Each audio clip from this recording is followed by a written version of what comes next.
Hello students, कैसे हो आप लोग।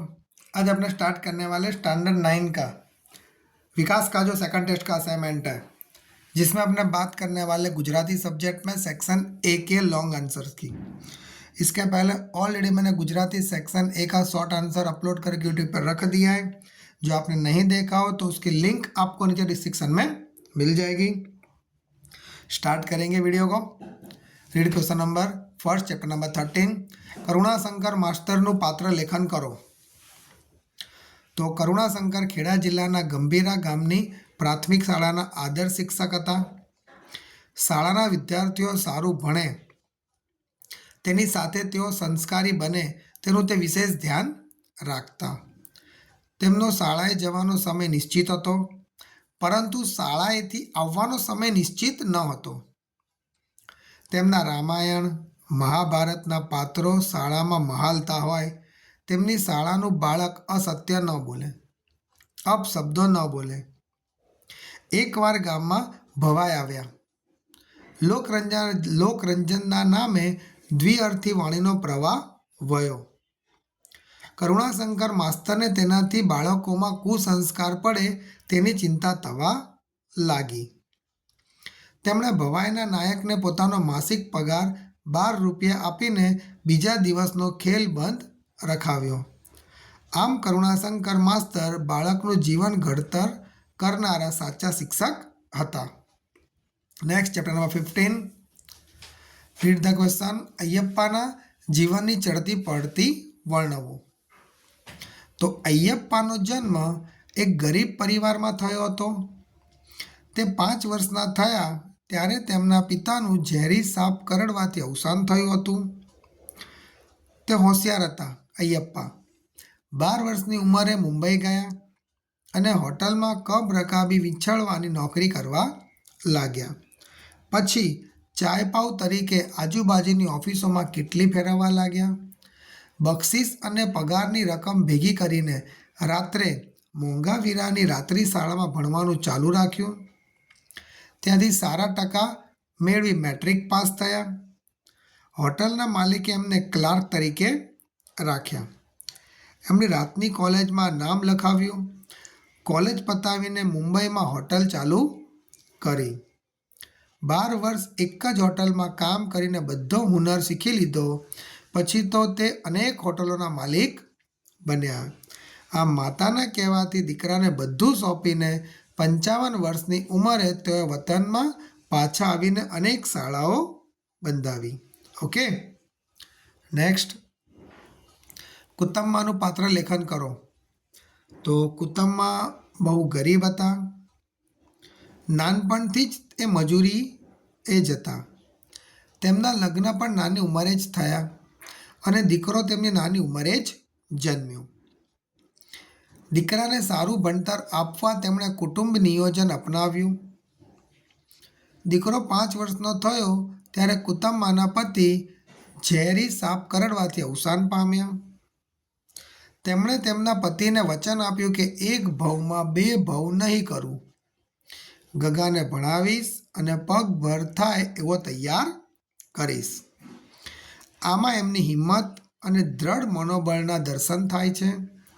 દીકરો પગભર થયો અને હોટલનો માલિક બન્યો.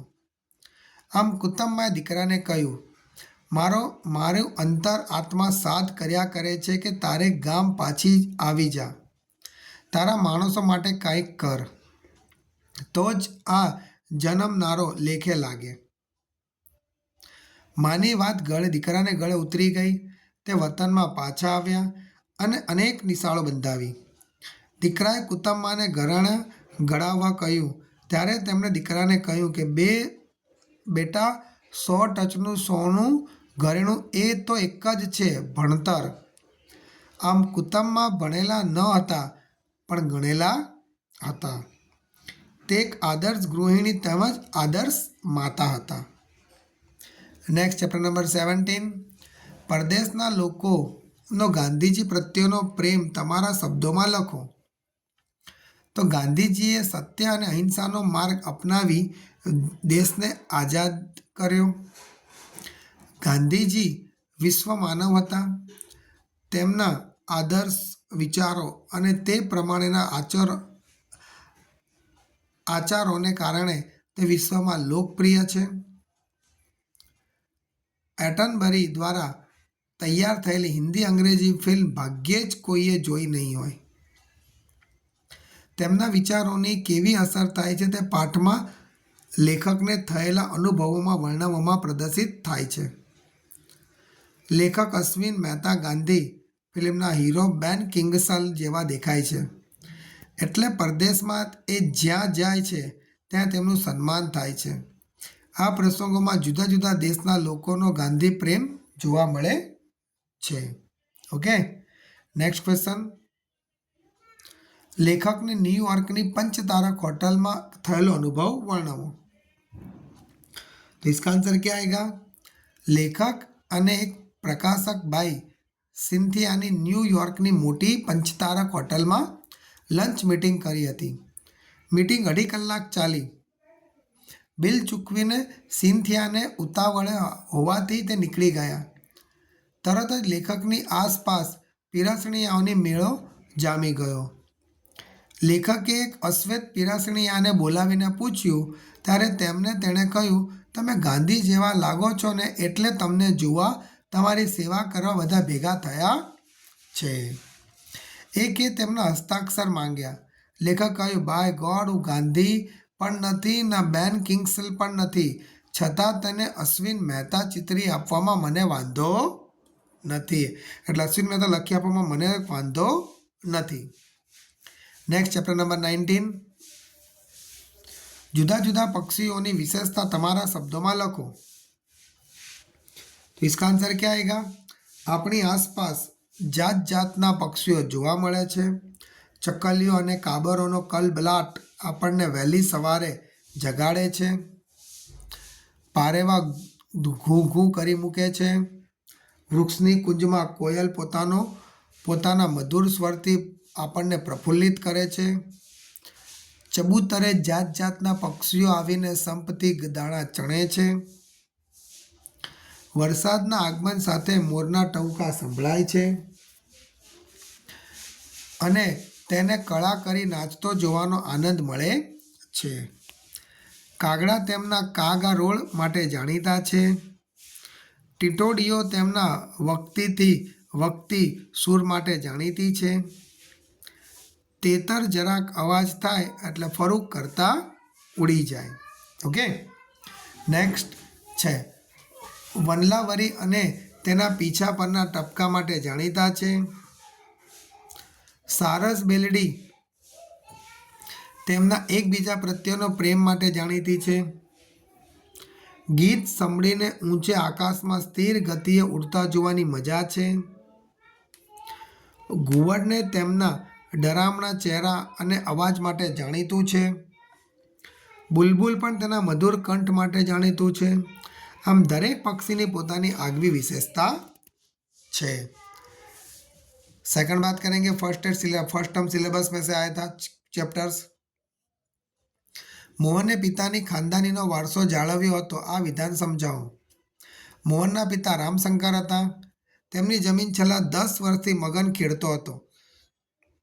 મગન ટાઢ તડકો કે વરસાદ કશુંય ગણકાર્યા વિના મહેનત કરતો. પરિણામે દર વર્ષે ફળો, શાકભાજી અને અનાજનો મબલક પાક થતો અને તેથી અઢળક કમાણી થતી. મગનની મહેનતનો બદલો વાળવાનો શુભ વિચાર આવતા રામશંકરે મગનને જમીનનો એક કટકો કાઢી આપ્યો હતો. પરંતુ પાકું લખાણ થાય એ પહેલાં રામશંકરના દેહ છોડ્યો.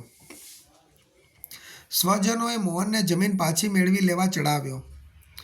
સ્વજનોની હાજરીમાં મોહને મગનને ધમકાવ્યો અને તેમની પાસેની જમીન તેની છે તેનો કોઈ આધાર, કોઈ લખાણ હોય તો બતાવવા કહ્યું. પછી તેને કાગળો પર સહી કરવા કહ્યું. મગને સહી કરી. મોહન બોલી ઉઠ્યો, આજથી આ જમીન કાયદેસરની તારી થઈ ગઈ. લે સાચવવા તારા દસ્તાવેજ.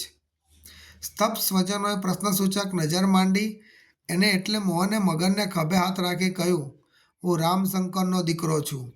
આ રીતે મોહને ખાનદાનીનો વરસો જાળવ્યો. ઓકે, નેક્સ્ટ લંડન મુલાકાતમાં લેખકનો અનુભવ વર્ણવો.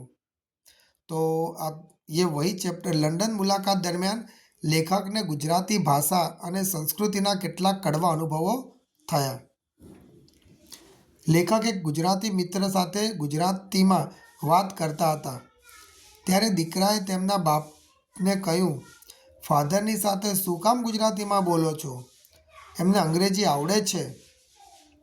બીજા એક ઘરમાં મમ્મીએ ક્યાંક કાર્યક્રમમાં જવા સુંદર સાડી પહેરી.